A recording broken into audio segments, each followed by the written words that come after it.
उनके बाद जिन्होंने संघ की बागडोर संभाली, पूजनीय श्री गुरु जी, उनके नाम का प्रकल्प और प्रधानमंत्री जी का यहां पर उपस्थित होना, ये सारे शुभयोग यहां पर एकत्रित है। और ये सारे शुभयोग एकत्रित होते हैं तो उसके लिए तपस्या करनी पड़ती है। माधव नेत्रालय के कार्यकर्ताओं की गत अनेक वर्षों की तपस्या के हम सभी साक्षी हैं। तपस्या से पुण्य अर्जित होता है, पुण्य से फल मिलता है, लेकिन वो फल अपने लिए न रखते हुए उसका विनियोग भी लोक कल्याण के लिए ही करना, इस वृत्ति से वो तपस्या आगे चलती है और वैसी ही चल रही है। क्योंकि इसके पीछे जो प्रेरणा है वो प्रेरणा संघ विचार की प्रेरणा है। संघ विचार की प्रेरणा ने वो प्रेरणा स्वार्थ की प्रेरणा तो नहीं ही है, भय या प्रतिक्रिया की भी प्रेरणा नहीं है, न कोई मजबूरी है। शुद्ध सात्विक प्रेम, यही वह प्रेरणा है। अपना समाज है, अपने समाज में दृष्टिहीनों के उपचार सबके पास जाए, सबको मिले, ये एक समस्या बनी रहे, ये समाज को शोभा नहीं देता। ये समाज मेरा है, इसलिए मेरा जो भी सामर्थ्य है वो लेके मैं इस समस्या के लिए जो कुछ कर सकता हूं करूंगा, करते रहूंगा, प्रामाणिकता से, निस्वार्थ बुद्धि से, तन मन धन पूर्वक। सब क्षेत्रों में संघ के स्वयंसेवक जो कार्यरत है, इसी प्रेरणा से कार्यरत है। रामटेक की यात्रा में 1926 में यात्रा के सुव्यवस्थापन के लिए स्वयंसेवकों ने जो काम किया, वह भी इसी प्रेरणा से किया। और आज इतने सारे क्षेत्रों में सेवा चल रही है, छोटे बड़े प्रकल्प उपक्रम सब मिलाकर 1.5 लाख के ऊपर समाज के लिए काम चलते हैं स्वयंसेवकों के, इसी प्रेरणा से चले हैं।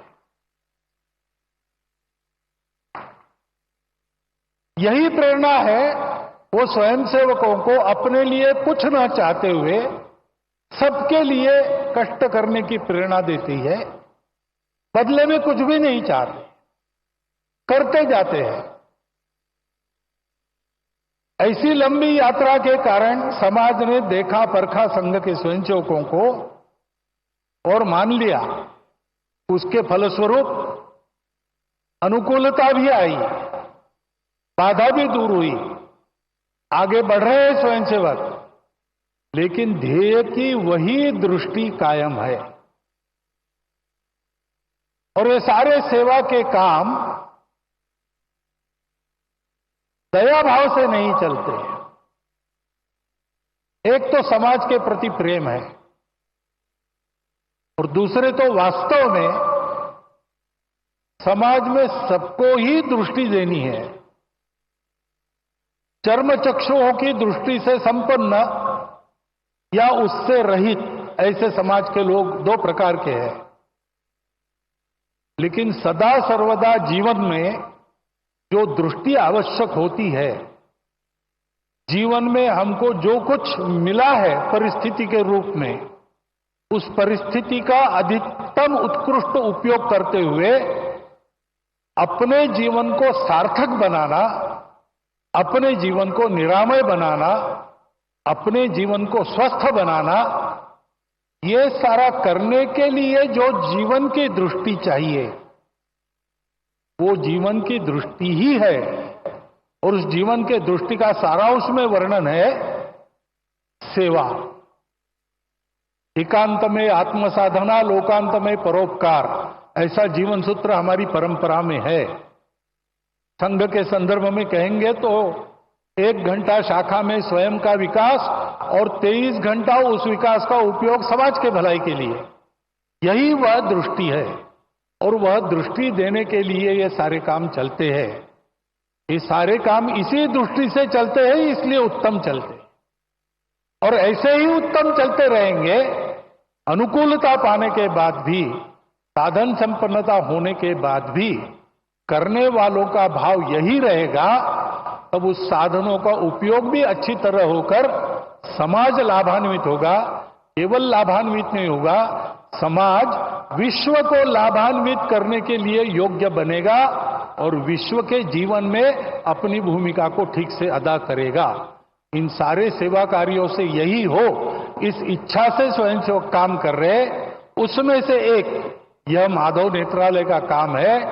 आज वर्ष प्रतिभागिता के दिन उनको सब प्रकार की शुभेच्छा मैं देता हूं, आपको भी देता हूं।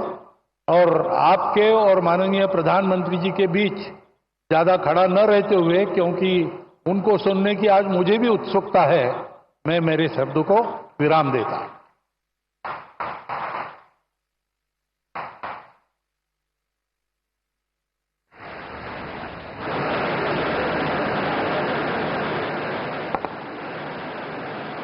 आपके प्रेरणादायक संदेश के लिए सादर नमन। आदरणीय प्रधानमंत्री जी, आपसे अनुरोध है कि अपने बहुमूल्य शब्दों से हमें आशीर्वाद दें।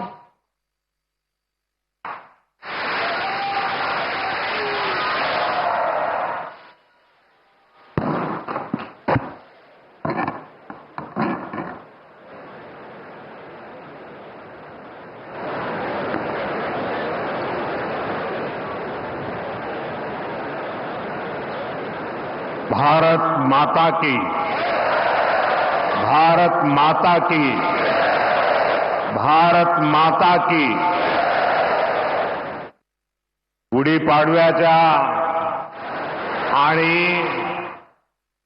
नवीन वर्षाच्या आपल्या सर्वांना अतिशय मनपूर्वक शुभेच्छा।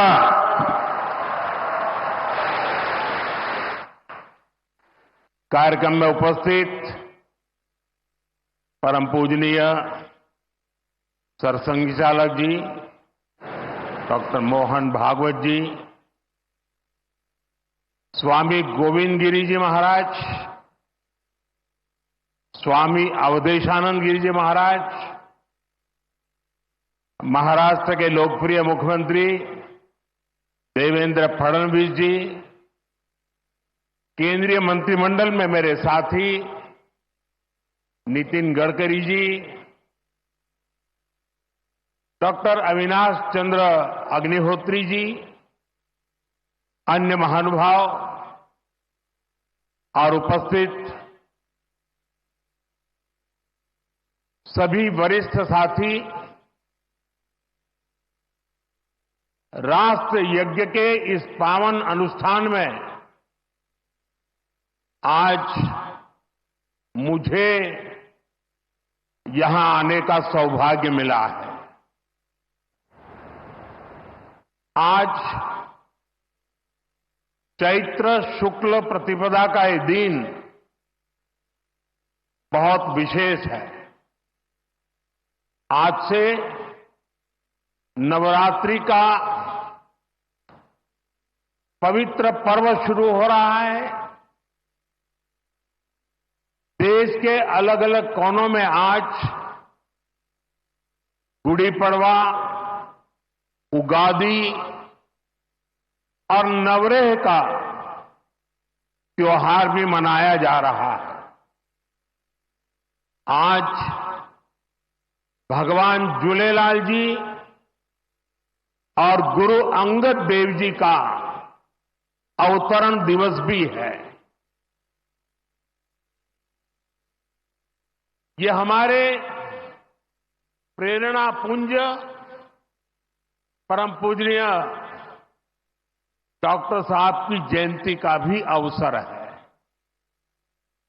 और इसी साल राष्ट्रीय स्वयंसेवक संघ की गौरवशाली यात्रा का 100 वर्ष भी पूरे हो रहे हैं।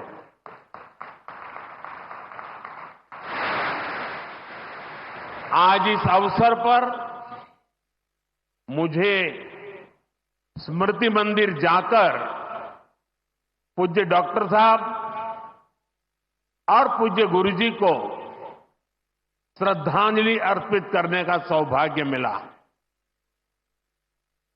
साथियों, इसी कालखंड में हमने हमारे संविधान के 75 वर्ष का उत्सव भी मनाया है।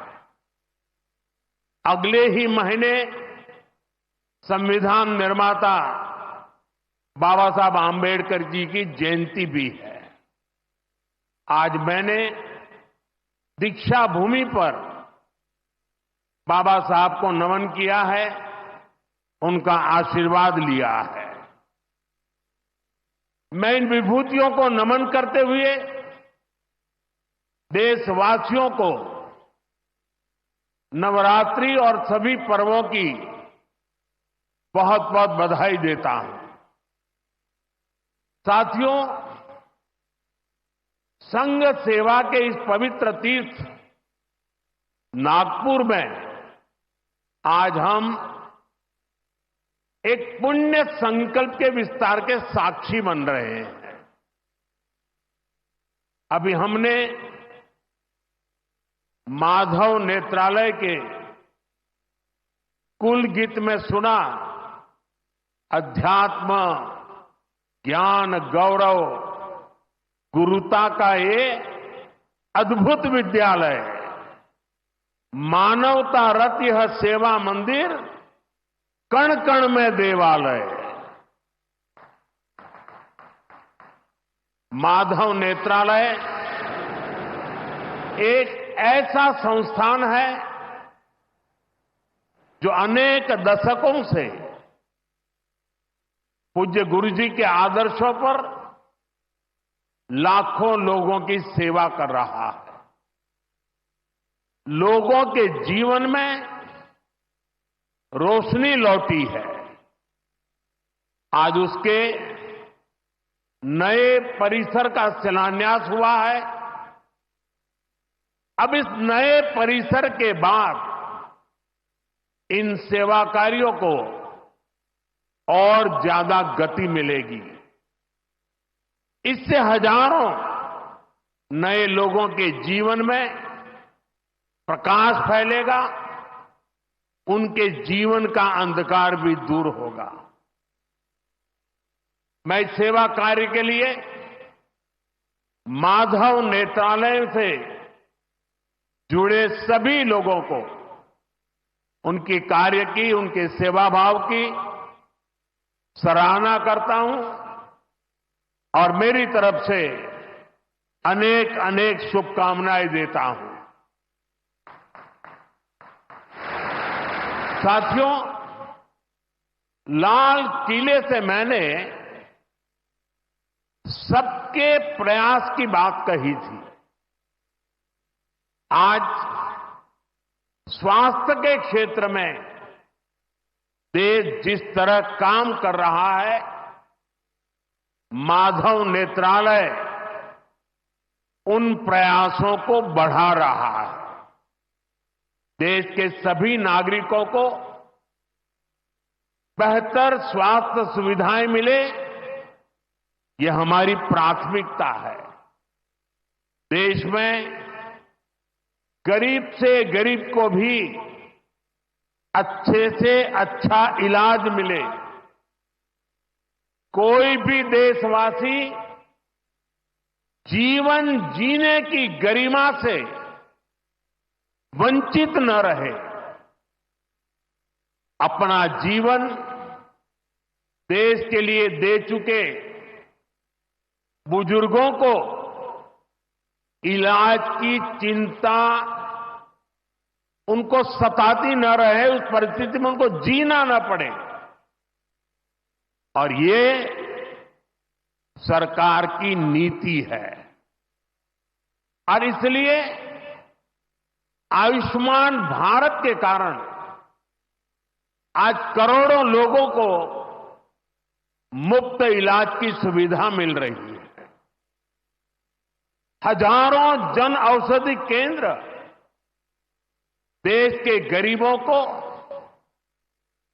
मध्यम वर्गीय परिवारों को सस्ती दवाएं दे रहे हैं। इन दिनों देश में करीब 1,000 डायलिसिस सेंटर जो मुफ्त में डायलिसिस की सेवा का एक यज्ञ चला रहे हैं। इससे देशवासियों के हजारों करोड़ रुपए बच रहे हैं, उनको स्वास्थ्य लाभ हो रहा है। बीते 10 साल में गांवों में लाखों आयुष्मान आरोग्य मंदिर बने हैं, जहां से लोगों को देश के सर्वश्रेष्ठ डॉक्टरों से टेली मेडिसिन से कंसल्टेशन मिलता है, प्राथमिक इलाज मिलता है और आगे के लिए सहायता होती है। उन्हें रोगों की जांच के लिए सैकड़ों किलोमीटर दूर नहीं जाना पड़ रहा। साथियों, हमने न सिर्फ मेडिकल कॉलेजों की संख्या में 2 गुना वृद्धि की है, लेकिन हमने देश में ऑपरेशनल एम्स की संख्या भी 3 गुना बढ़ाई है। देश में मेडिकल सीट्स भी 2 गुनी हुई है। प्रयास यही है कि आने वाले समय में लोगों की सेवा के लिए ज्यादा से ज्यादा डॉक्टर्स और अच्छे डॉक्टर्स उपलब्ध हो। एक बहुत बड़ा साहसिक निर्णय हमने किया। आजादी के बाद पहली बार हुआ, इस देश का गरीब का बच्चा भी डॉक्टर बन सके, उसके सपने पूरे हो सके। इसलिए विद्यार्थियों को अपनी मातृभाषा में डॉक्टर बनने की सुविधा हमने उपलब्ध कराई। आधुनिक चिकित्सा विज्ञान से जुड़े इन प्रयासों के साथ ही देश अपने पारंपरिक ज्ञान को भी आगे बढ़ा रहा है। हमारे योग और आयुर्वेद, इन्हें भी आज पूरे विश्व में नई पहचान मिली है। भारत का सम्मान बढ़ रहा है। साथियों, किसी भी राष्ट्र का अस्तित्व पीढ़ी दर पीढ़ी उसकी संस्कृति के विस्तार, उस राष्ट्र की चेतना के विस्तार पर निर्भर करता है। हम अपने देश का इतिहास देखें तो सैकड़ों वर्षों की गुलामी, इतने आक्रमण, भारत की सामाजिक संरचना को मिटाने की इतनी क्रूर कोशिशें, लेकिन भारत की चेतना कभी समाप्त नहीं हुई। उसकी लौ जलती रही। ये कैसे हुआ? क्योंकि कठिन से कठिन दौर में भी भारत में इस चेतना को जागरूक रखने वाले नए नए सामाजिक आंदोलन होते रहे। भक्ति आंदोलन, उसका ये उदाहरण जिससे हम सब भली भांति परिचित हैं। मध्यकाल के उस कठिन कालखंड में हमारे संतों ने भक्ति के विचारों से हमारी राष्ट्रीय चेतना को नई ऊर्जा दी। गुरु नानक देव, कबीरदास, तुलसीदास, सूरदास, हमारे यहां महाराष्ट्र में संत तुकाराम, संत एकनाथ, संत नामदेव, संत ज्ञानेश्वर, ऐसे कितने ही संतों ने हमारी इस राष्ट्रीय चेतना में अपने मौलिक विचारों से प्राण फूंके। इन आंदोलनों ने भेदभाव के फंदों को तोड़कर समाज को एकता के सूत्र में जोड़ा। इसी तरह स्वामी विवेकानंद जैसे महान संत भी हुए। उन्होंने निराशा में डूब रहे समाज को झकझोरा, उसे उसके स्वरूप की याद दिलाई, उसमें आत्मविश्वास का संचार किया और हमारी राष्ट्रीय चेतना को बुझने नहीं दिया। गुलामी के आखिरी दशकों में डॉक्टर साहब और गुरुजी जैसे महान व्यक्तित्वों ने इसे नई ऊर्जा देने का काम किया। आज हम देखते हैं राष्ट्रीय चेतना के संरक्षण और संवर्धन के लिए जो विचार बीज 100 साल पहले बोला गया, वो महान वटवृक्ष के रूप में आज दुनिया के सामने है। सिद्धांत और आदर्श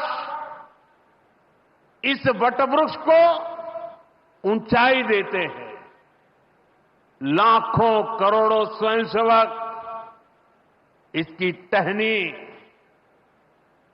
ये कोई साधारण वटवृक्ष नहीं, राष्ट्रीय स्वयंसेवक संघ भारत की अमर संस्कृति का आधुनिक अक्षय वट है। ये अक्षय वट आज भारतीय संस्कृति को, हमारे राष्ट्र की चेतना को निरंतर ऊर्जावान बना रहा है। साथियों, आज जब हम माधव नेत्रालय के नए परिसर का काम शुरू कर रहे हैं, तो दृष्टि की बात स्वाभाविक है। हमारे जीवन में दृष्टि ही हमें दिशा देती है। इसलिए वेदों में भी कामना की गई है, पश्चिम शरदः शतम, अर्थात हम 100 वर्ष तक देखें। ये दृष्टि आंखों की यानी बाह्य दृष्टि भी होनी चाहिए और अंतः दृष्टि भी होनी चाहिए। जब अंतः दृष्टि की बात करते हैं तो विदर्भ के महान संत श्री गुलाबराव महाराज जी का स्मरण भी होना स्वाभाविक है। उन्हें प्रज्ञा चक्षु कहा जाता था। बहुत कम आयु में ही उनको आंखों से दिखाई देना बंद हो गया, लेकिन फिर भी उन्होंने अनेकों पुस्तकें लिखी थी। और अब कोई भी पूछ सकता है कि जब आंखों से दिखाई नहीं देता है तो उसके बावजूद भी कोई इतने ग्रंथ कैसे लिख सकता था? इसका उत्तर यह है कि उनके पास भले ही नेत्र नहीं थे, लेकिन दृष्टि थी। ये दृष्टि बोध से आती है, विवेक से प्रकट होती है। ये दृष्टि व्यक्ति के साथ ही समाज को भी बहुत शक्ति देती है। हमारा राष्ट्रीय स्वयंसेवक संघ भी एक ऐसा संस्कार यज्ञ है जो अंतर्दृष्टि और बाह्य दृष्टि दोनों के लिए काम कर रहा है। बाह्य दृष्टि के रूप में हम माधव नेत्रालय को देखते हैं और अंतर्दृष्टि ने संघ को सेवा का पर्याय बना दिया है। साथियों, हमारे यहां कहा गया है, परोपकाराय फलंति वृक्षाः, परोपकाराय वहन्ति नद्यः, परोपकाराय दुहन्ति गावः, परोपकारार्थमिदं शरीरम। हमारा शरीर परोपकार के लिए ही है, सेवा के लिए ही है। और जब ये सेवा संस्कारों में आ जाती है तो सेवा ही साधना बन जाती है। यही साधना तो हर एक स्वयंसेवक के जीवन की प्राणवायु होती है। ये सेवा संस्कार, ये साधना, ये प्राणवायु पीढ़ी दर पीढ़ी हर स्वयंसेवक को तप तपस्या के लिए प्रेरित कर रही है। ये सेवा साधना हर स्वयंसेवक को निरंतर गतिमान रखती है, उसे कभी थकने नहीं देती, कभी रुकने नहीं देती। पूज्य गुरुजी अक्सर कहा करते थे, जीवन की अवधि का नहीं, उसके उपयोगिता का महत्व होता है। हम देव से देश और राम से राष्ट्र के जीवन मंत्र लेकर के चले हैं, अपना कर्तव्य निभाते चलते हैं। और इसलिए हम देखते हैं, बड़ा छोटा कैसा भी काम हो, कोई भी कार्य क्षेत्र हो, सीमावर्ती गांव हो, पहाड़ी क्षेत्र हो, वन क्षेत्र हो, संघ के स्वयंसेवक निस्वार्थ भाव से कार्य करते रहते हैं।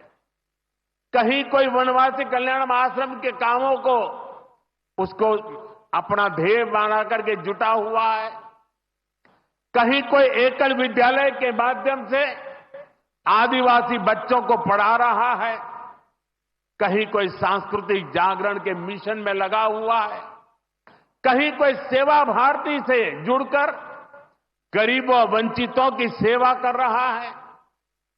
अभी हमने प्रयाग में महाकुंभ में देखा, वहां नेत्र कुंभ में कैसे स्वयंसेवकों ने लाखों लोगों की मदद की। यानी जहां सेवा कार्य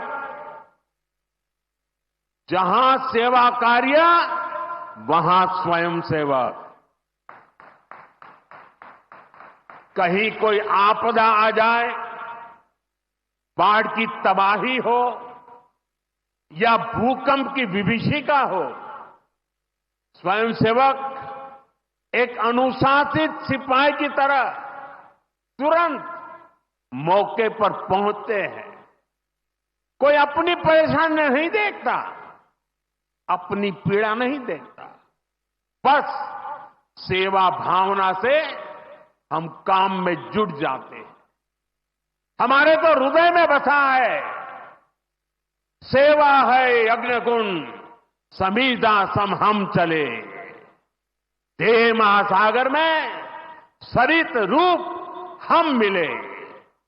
साथियों, एक बार एक इंटरव्यू में परमपूज्य गुरु जी से पूछा गया कि वो संघ को सर्वव्यापी क्यों कहते हैं। गुरु जी का उत्तर बहुत ही प्रेरणादायी था।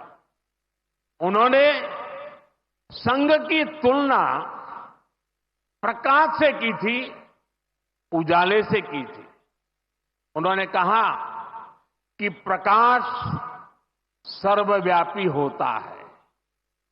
वो खुद ही अकेले सारे कार्य भले न करे, लेकिन अंधेरे को दूर करके वो दूसरों को कार्य करने का रास्ता दिखा देता है। गुरुजी की ये सीख हमारे लिए जीवन मंत्र है। हमें प्रकाश बनकर अंधेरा दूर करना है, बाधाएं मिटानी है, रास्ता बनाना है। उस भाव को हम जीवन भर सुनते रहें। हर कोई कम अधिक मात्रा में जीने का प्रयास करता रहा। मैं नहीं, तुम, अहम नहीं, वयम, इदम राष्ट्राय, इदम न मम। साथियों, जब प्रयासों के दौरान जब मैं नहीं, हम का ध्यान होता है, जब राष्ट्र प्रथम की भावना सर्वोपरि होती है, जब नीतियों में, निर्णयों में देश के लोगों का हित ही सबसे बड़ा होता है, तो सर्वत्र उसका प्रभाव भी और प्रकाश भी नजर आता है। विकसित भारत के लिए सबसे जरूरी है कि हम उन बेड़ियों को तोड़े जिनमें देश उलझा हुआ था। आज हम देख रहे हैं भारत कैसे गुलामी की मानसिकता को छोड़कर आगे बढ़ रहा है। गुलामी की निशानियों को जिस हीन भावना में 70 वर्षों से डोया जा रहा था, उनकी जगह अब राष्ट्रीय गौरव के नए अध्याय लिखे जा रहे हैं। वो अंग्रेजी कानून जिन्हें भारत के लोगों को नीचा दिखाने के लिए बनाया गया था, देश ने उन्हें बदल दिया है। गुलामी की सोच से बनी दंड संहिता की जगह अब भारतीय न्याय संहिता लागू हुई है। हमारे लोकतंत्र के प्रांगण में अब राजपथ नहीं, कर्तव्य पथ है। हमारी नौसेना के ध्वज में भी गुलामी का चिन्ह छपा हुआ था, उसकी जगह अब नौसेना के ध्वज पर छत्रपति शिवाजी महाराज का प्रतीक लहरा रहा है।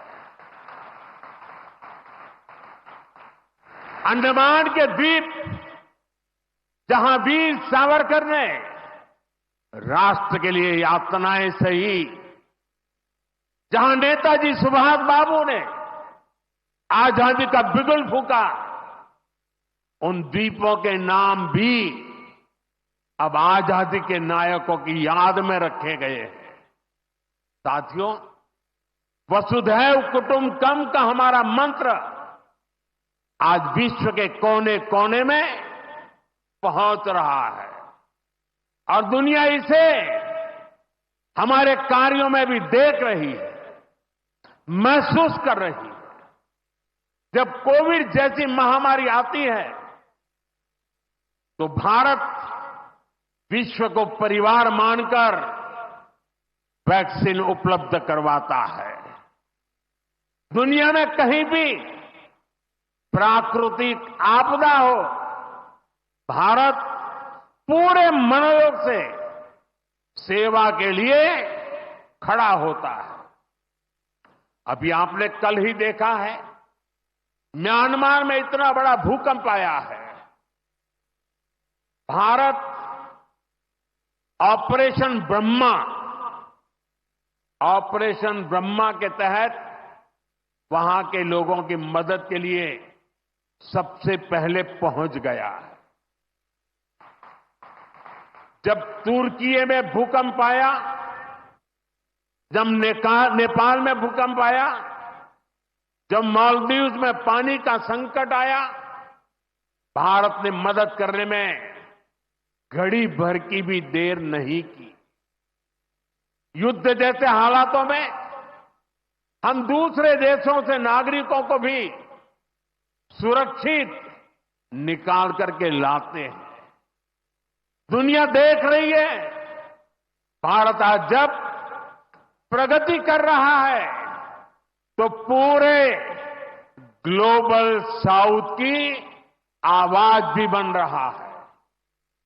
विश्व बंधु की ये भावना हमारे ही संस्कारों का विस्तार है। साथियों, आज भारत की सबसे बड़ी पूंजी हमारा युवा है। और हम देखते हैं आज भारत का युवा इतने कॉन्फिडेंस से भरा हुआ, उसकी रिस्क टेकिंग कैपेसिटी पहले के मुकाबले कई गुना बढ़ गई है। वो नए नए इनोवेशन कर रहा है, स्टार्टअप्स की दुनिया में अपना परचम लहरा रहा है। और सबसे बड़ी बात, आज के भारत का युवा अपनी विरासत पर गर्व करते हुए, अपनी संस्कृति पर गर्व करते हुए चल रहा है। अभी हमने प्रयागराज महाकुंभ में देखा, आज की युवा पीढ़ी लाखों करोड़ों की संख्या में महाकुंभ में पहुंची और इस सनातन परंपरा से जुड़कर गौरव से भर उठी। आज भारत का युवा देश की जरूरतों को ध्यान में रखते हुए काम कर रहा है। भारत के युवाओं ने मेक इन इंडिया को सफल बनाया है। भारत का युवा लोकल के लिए वोकल हुआ है, एक जज्बा बना है। हमें देश के लिए जीना है, देश के लिए कुछ करना है। खेल के मैदान से लेकर अंतरिक्ष की ऊंचाई तक राष्ट्र निर्माण की भावना से ओतप्रोत हमारे युवा आगे बढ़ रहे हैं, आगे चलते ही जा रहे हैं। यही युवा 2047 के जब आजादी के 100 साल होंगे,